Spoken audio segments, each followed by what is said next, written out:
Hi, this is Grandma Lori. Today we have Sneaky Pete's Big Adventure. Sneaky Pete was pretty sneaky. He had to be. He lived in a big tree in the backyard of the house where those dogs lived, Max, Murphy, and Finnegan. He loved teasing them and watching them run around in circles as he jumped to the top of the fence. Pete also loved his home. The dog's mom always made sure there was plenty of birdseed in all the bird feeders and fresh water in the bird bath. It didn't matter that everything was for the birds. Sneaky Pete wasn't sneaky for nothing. A feast awaited every day on the ground and in the bird feeders. The birds were constantly knocking seeds to the ground for Pete to eat. At least that's what he thought. And on those days when all the seed was gone from the ground, Pete had a backup plan. Sneaky Pete figured out how to climb down the chain that held the biggest bird feeder. He would grab the chain, crawl down, and munch out. It was time. Pete was ready for his adventure to the bird feeder. He was a little tired that morning, but he didn't want to put it off.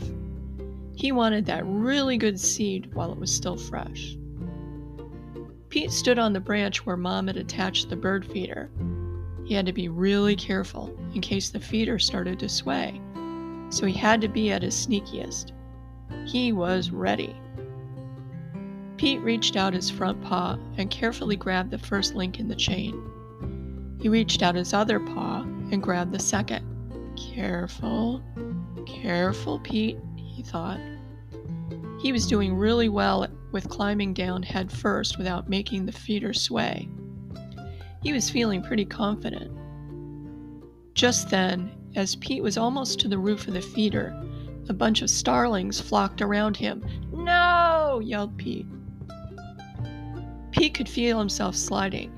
He grabbed onto the roof of the feeder, but then it started swaying even more. He didn't know how it happened, but he flipped and ended up face first in the feeder. Score! Pete was happy because he had all the food to himself. When he was done stuffing himself, he tried to back out, but wait a minute. Why couldn't he back out? He was stuck. Mom was looking out the window watching Sneaky Pete's antics. She raced out to help set him free when she saw Pete struggling. Of course, the dogs came out with her and started barking like crazy, but Pete was too worried about being stuck to notice. Mom was a firefighter, so she knew about how to get people and animals out of tight spots. She grabbed her firefighter gloves and a bucket. She carefully walked to the feeder and grabbed Sneaky Pete by the back of his neck. She started massaging his neck. Boy, that felt so good. Pete was almost asleep. The more Mom rubbed his neck, the more Pete relaxed. Before long, he was free.